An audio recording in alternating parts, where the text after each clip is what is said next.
Welcome to Hope TV News Watch. Yes, it's 9 p.m. It's my pleasure to bring you today's news happenings. My name is Melissa Oduor. My phone is reminding me we're just on time. On the sign language tonight is Boniface Muredi. News Watch begins now.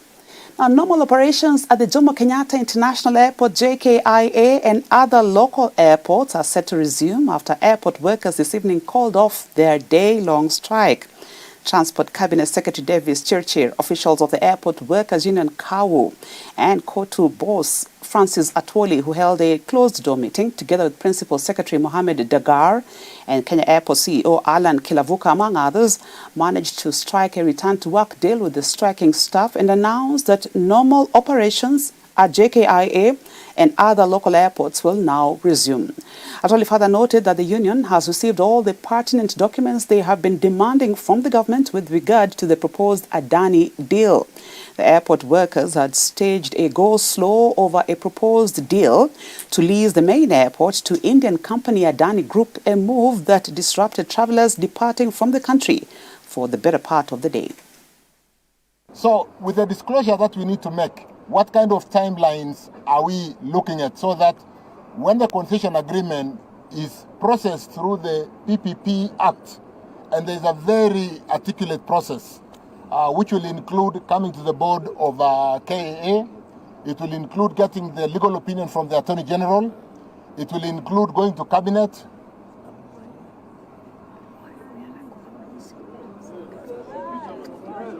it will include taking the concession agreement to Cabinet. And I want to assure you, Cabinet is here to protect the interests of our Kenyans.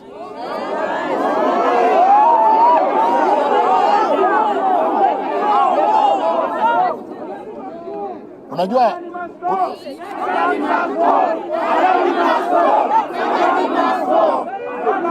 Secretary General amesema tumekubaliana na kuna maandishi tumekubaliana. So let me allow the SG to basically read through what we have agreed, how we are going to work together and build consensus on way forward. And I don't see any points of divergence if we are talking to each other, if we are communicating. So we have agreed that we'll work with your Sipengine Diema. So you are going to represent your members. Ama itakuwa namna gani? Yeah. So I think it is important that we have agreed, we have an agreement on a return to work formula, and I want to invite the Secretary General of KOTU to read to us what we have agreed today. What is very important and what I want to say from the government position is that we are also aware that we have been taken to court. This presents a good opportunity to present all the documents to court in a form of a public participation, because maneno ikienda kotini, all the documents will be put out there. And this is part of the communication that will help us as government to continue communicating, continue public participation, and ensure everybody does get what the government is seeking to do to basically employ the PPP framework to open our infrastructure in roads. I also represent roads. To open our infrastructure in airports, to open our infrastructure in schools for our students, and so on and so forth. So I want to thank you, Brother Atwoli, for being with us this afternoon, for reaching that consensus agreement on a return to. See, earlier on, hundreds of passengers were left stranded at the Jomo Kenyatta International Airport after airport employees downed their tools, protesting the controversial lease of the facility to the Indian firm Adani Enterprises. The workers under the Kenya Airport Workers Union KAWU accused authorities of failing to provide transparency on the deal. Travelers faced massive delays as flights were disrupted and check-ins stalled. While the High Court temporarily halted the lease deal, employees were demanding a permanent cessation of the process before they returned to work. And Kennedy Kimani now reports the Central Organization of Trade Unions KOTU Secretary General Francis Atwoli have expressed full support of the striking airport workers, criticizing the government of failure to address their grievances on time. Kenya's busiest airports witnessed chaos on Wednesday as airport workers officially began their protest. over a contentious lease deal with Indian company Adani Enterprises. Hundreds of travelers were left stranded at the Jomo Kenyatta International Airport, with many unable to check in or board flights as the disruption affected both domestic and international flights. The protest began early morning, with airport workers walking off the job, demanding an end to the proposed leasing of JKIA to Adani. According to the Kenya Airport Workers Union, the move could lead to job losses and compromise workers' rights. The union is calling for greater transparency regarding the deal, citing concerns about the lack of public engagement. Meanwhile, the High Court has temporarily stopped the lease process following a petition by human rights groups. Workers, however, insist they will not resume duty until the government officially cancels the lease agreement. So the thing is, when it comes to JKIA, it's under transport. So the transport ministry has to give the information. And the fact that we have a strike today is because the communication information flow is slow. All right? Because I believe that when human beings come together objectively, they will be able to come up with a solution. I hope that we will be able to resolve the issues. I think this was a strike notice that was given, and I feel sometimes that as government we need to be able to sit and discuss. I think Kenyans just, first of all, Kenyans have to understand what is it that the Adani Group is going to provide. Now, I have actually been to Ahmedabad quite a number of times because that's where my husband goes for medical attention. And in Ahmedabad, the Ahmedabad airport has been done by the Adani Group. And the first time I went to Ahmedabad 4 years ago, it was a very mediocre airport. Today, it's 1 5-star airport. All right. I've been to estates within Ahmedabad built by the Adani Group. I think one of the biggest challenges that we have in this country and everywhere in the world is that when you have a tender of any sort or a partnership of any sort, and I've been a victim of that with my Adopt a Light project, or when you have an idea and you come in to try and get that contract, there are going to be many other people that want that contract. So I think what's important is that the government should come clear. And I mean, that's the reason why you have a government spokesman.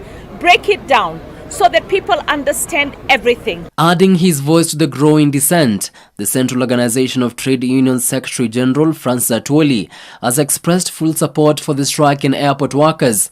Atwoli has criticized the government for failing to address their grievances in time, warning of further unrest if their demands are not met. When the employer is not responding to the workers' needs in a programmed manner or procedural manner, workers are always left with no alternative other than going on strike. It's a very, very simple matter where the assurance to workers in writing that our members will lose no jobs and their jobs will remain protected by both government and as it is required by law. And that assurance alone, we wouldn't have been to where we are. But a lot of arrogance. The Adani issue is as if it is exclusive to management alone and government, and we cannot allow that. We are part and parcel of employment arrangements and workers' arrangements in every sphere of our life. The Kenya Airports Authority has, however, condemned the strike, citing a court order that forbade such industrial action. A statement from KAA's acting managing director, Henry Ogoye, confirmed that minimal operations had resumed and efforts to normalize the situation were ongoing. He apologized for the inconvenience and urged passengers to check with their airlines for flight status updates. The airport workers have, however, planned to keep striking until the Adani deal is dropped. The situation now remains volatile with no clear resolution in sight. Kennedy Kimani, Hope TV Newswatch, Nairobi. Elsewhere, operations at the Eldoret International Airport were disrupted as the Kenya Aviation Workers Union at the facility joined their colleagues at the Jomo Kenyatta International Airport in Nairobi in striking. The workers staged a protest at the airport, leaving passengers who hoped to travel to various local destinations stranded for hours. Some passengers expressed frustrations even as they asked the government to address the workers' issues as quickly as possible to avert any further disruptions in airport operations. I traveled to Eldoret for work and I've been inconvenienced. I'm told there are flight delays. I needed to be in Nairobi in good time to do a few things, and it's quite frustrating. We are not even sure what time our flight will be on, but I'm told it's crazy. Actually, even in Nairobi, we had about 10,000 people waiting to travel. It's quite frustrating to see that it has to get to the workers to strike and the inconvenience around. I can only imagine, especially people who are coming here to connect to other destinations. It's quite frustrating. My appeal to the government, just get to listen to the people, get to listen to the stakeholders. They have their concerns, they have their fears, and on getting the JKIA being managed by foreigners, we are all concerned. We need to get to know what does it mean. 30 years is quite a long time, and we don't even understand what will that mean to us and our children and a country as a whole. Tulipofika hapa tukaingia ndani, wafanyakazi wapo ndani walitutoa nje wakasema tuna mkomo, na hatukuambiwa kama tulikuwa na mkomo au hatukutumia ujumbe wowote. Mara nyingi mtu akitumia ndege na kwa kitu ya dharura, kitu ya haraka. Nilitakana ndio na mkutano saa 11 leo Mombasa. Sasa inamaanisha ya kwamba sitakuwa nao, na hiyo imeniathiri kabisa kwa sababu mtu akipanga kitu lazima akitimize wakati ule ambao inastahili kuwa, na hata mawasiliano pia ni kitu cha muhimu. To other stories now, the Ethics and Anti-Corruption Commission, EACC, has recovered assets valued at approximately 28 billion shillings, including cash, movable and immovable assets over the last 5 years. The Commission said it has managed to prevent the loss of an estimated 41 billion shillings in public funds by employing strategies to disrupt corrupt networks. Speaking at the handover ceremony at State House, Nairobi, President William Ruto said the government will build the Commission's capacity to enforce integrity and accountability, as this will foster a facilitative environment that advances Kenya's transformative agenda and boosts service delivery. He noted that the EACC intervened to prevent the loss of public funds estimated at 41 billion shillings by deploying various strategies to disrupt corruption networks. The recovered properties include land parcels in Nairobi, Uasin Gishu, Bungoma, Kisii, Kisumu and Nakuru counties. The President has urged the government agencies that have benefited from the recovery to establish robust mechanisms to prevent further illegal acquisition. He said he would work closely with Parliament to strengthen legislation and regulatory measures and to promote accountability, leadership and integrity in governance. We believe that some of the tragedies that have befallen us are the result of failure of some state and public officers to adhere to these standards that have been set out for us in our law and in our constitution. That is why, as a commission, we are collaborating with public institutions and county governments to advance the promotion of ethics and good governance through various capacity building programs and public awareness mechanisms. Your Excellency, in addition to the recovered immovable properties, the Commission also recovered cash assets totaling 511,365,927 belonging to various organizations.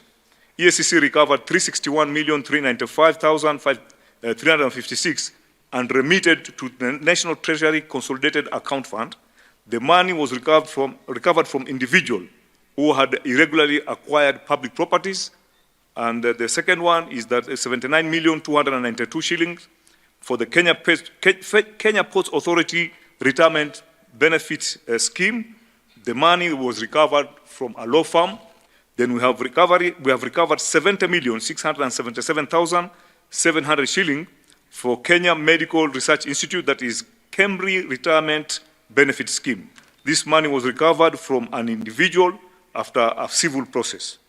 I commend the EACC for its dedication in the fight against corruption, and I want to confirm to both the Chair, the Commission, and the CEO that they have my government's full support, and we commend you for what you have achieved. We know there are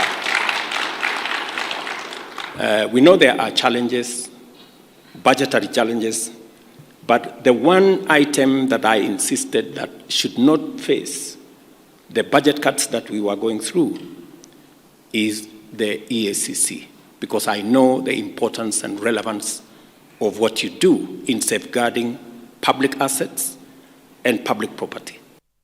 That story takes us to a first short break here on News Watch. More news stories are coming up shortly. Don't go too far.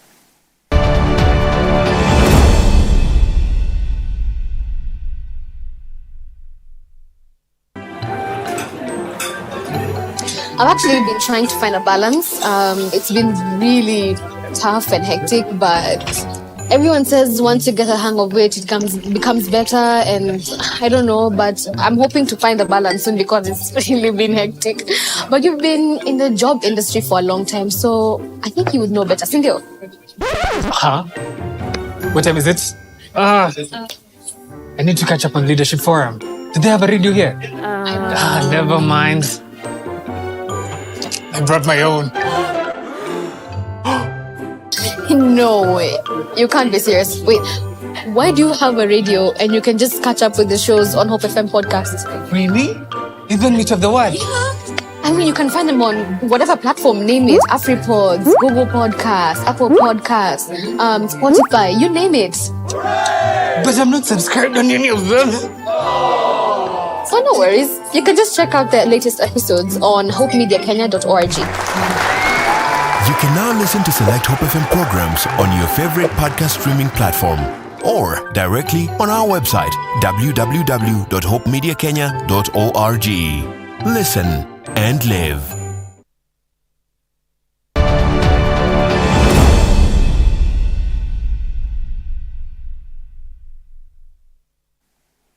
Welcome back. Now, Deputy President Rigathi Gachagua has asked politicians to stop engaging in unnecessary politicking, including interfering with key sectors like tea, that could hamper higher income for thousands of farmers. Speaking in Ole Source, Nandi County, when he attended the burial of Mama Helena Jepkosgei Bet, the mother of businessman David Langat, who is the chair of the DL Group of Companies, Gachagua said petty politics of chest thumping and bragging is unnecessary and retrogressive. He said it is wrong to politicize everything when Kenyans are waiting for the government to provide solutions to the economic difficulties facing them. He at the same time challenged the Ministry of Education officials to carry out frequent inspection of dormitories in schools to ensure safety of learners following the deadly fire at Hillside and Darasha Academy last week. Wabunge, punguzeni siasa na kelele, mtupatie nafasi tupange Kenya, tufanye kazi. Hii siasa mingi ni ya nini? Uchaguzi uko mbali. Let us allow the president, the deputy president, those given responsibilities, tuwapatie nafasi wafanye kazi. I know you have many expectations kama watu ya Nandi. I want to give you an assurance that the president is doing everything within his power to mobilize resources. Juzi amekuwa China akitafuta nauli mambo ya barabara.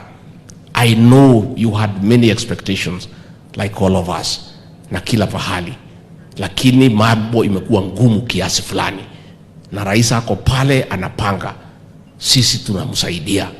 Vile rais ameagiza nyinyi kama wizara, please carry out inspection on safety ya hizi dormitories iko kwa mashule, tusiweke watoto wetu kwa hatari. And Kisumu Governor Anyang' Nyong'o has welcomed his elevation to the post of acting ODM party leader to take over from Raila Odinga, who will now focus his energies on the African Union Commission chairmanship. ODM Secretary General Edwin Sifuna said in a statement that the resolution to settle on Nyong'o follows a meeting of the Central Committee, the party's topmost decision-making organ, this afternoon. The party said Nyong'o will be expected to chair all meetings by the Central Management Committee of the party. The Kisumu governor has expressed his gratitude to the party for entrusting him with the responsibility of acting party leader while Raila attends to his international duties. He says he's up to the task and ready to fill Raila's shoes, albeit in an acting capacity.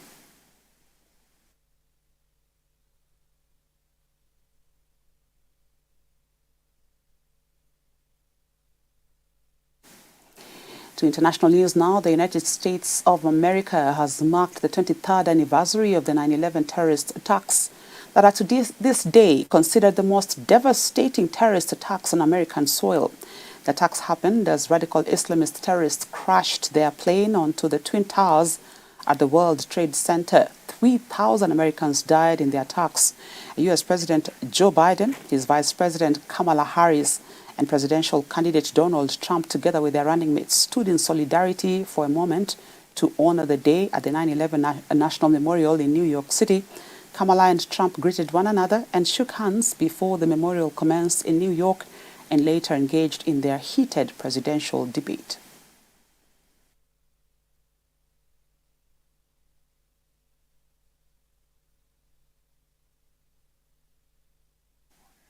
We'll be back with the day's business news shortly.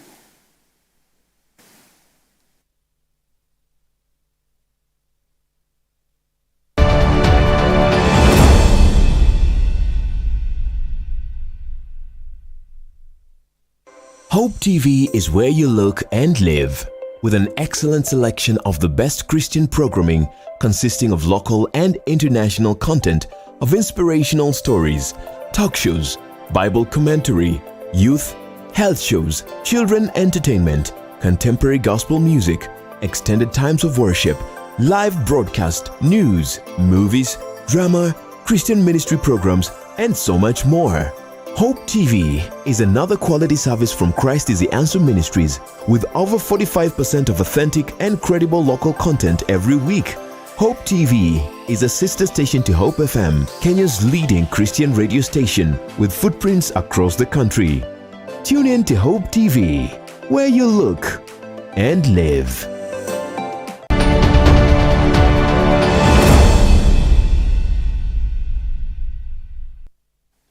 To business news now, over 70 vulnerable young women and adolescent girls have graduated from a construction program which has equipped them with the technical and vocational skills in electrical and plumbing. Implemented by World Vision Kenya, the program has provided women from Nairobi and Kiambu counties aged between 18 and 24 years with a 6-month hands-on training, equipping them with market skills for the construction industry. And as Grace Hati reports, in addition to technical skills, the graduates also accredited to participate by the National Industrial Training Authority, NITA, and the National Construction Authority, NCA. In a bid to empower women to unlock their full economic potential, over 70 vulnerable girls have graduated with technical and vocational skills in electrical and plumbing for the construction industry. The program, implemented by World Vision Kenya in partnership with Family Group Foundation, provides young women from Nairobi and Kiambu counties aged 18 to 24 years with a 6-month hands-on training, equipping them with market skills for the construction industry. So it's Agnes, yes. Speaking during the event in Nairobi, Principal Secretary for Social Protection and Senior Citizens Affairs, Joseph Motari, has emphasized the necessity of maintaining self-discipline as a cornerstone for success in the labor market. So please, I want to request you, when you are out of here, maintain your self-discipline for you to go far. You have the skills now. Go ahead and better your skills. Better your skills until you have your degrees and then you are civil engineers and all that. So please, I want to request you, maintain your discipline. On his part, USAID Tumikia Mtoto Chief of Party, Dr. James Mukabi, has reiterated that linking the graduates to job opportunities can further enhance their career prospects. Could we link them more to employment opportunities?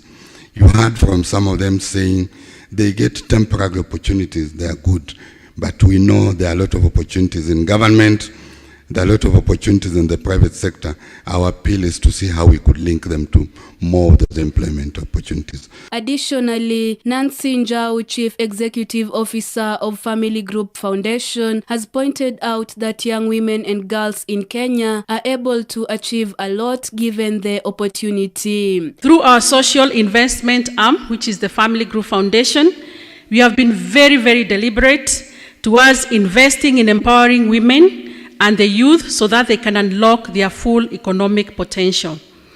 This project is a very, very close project to our hearts as Family Bank, as it involves empowering the future generation of young women whose potential is boundless.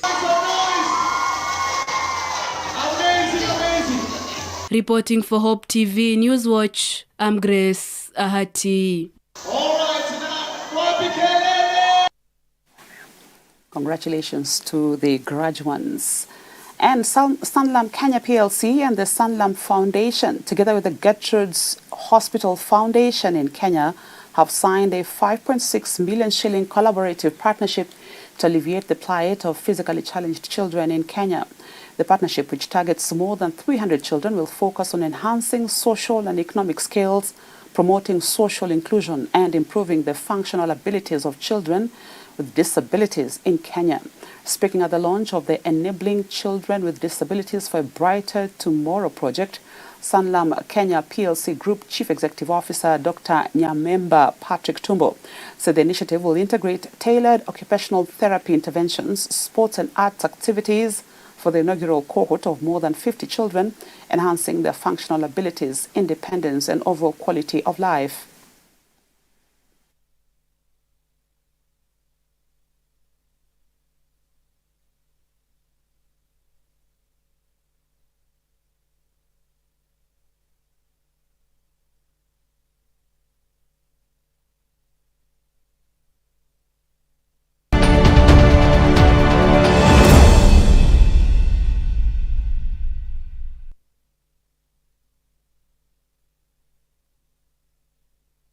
To some sports news now. Manchester United has posted net losses of $148 million for the 2023-2024 year, despite earning record revenues, their fifth straight year of losses. Now, in the year to June 30th, 2024, the Premier League club recorded revenues of £661 million. It's up 2.1%, driven by record commercial and match day revenues. United incurred costs of £47.8 million in what it called exceptional items, mostly related to Jim Ratcliffe's purchases of a minority stake in the club, which was completed in February. The club has embarked on a major backroom shake-up in recent months, including bringing in a new chief executive, Omar Berrada, poached from Premier League champions Manchester City.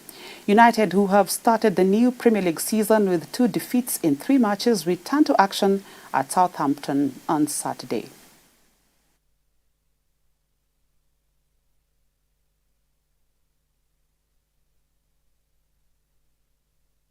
That's how we wrap up Newswatch tonight. Thank you for keeping me company throughout the newscast. I have been your anchor, Melissa Oduor. Boniface Muredi has been helping us on the sign language tonight. On behalf of the production crew, have a good night.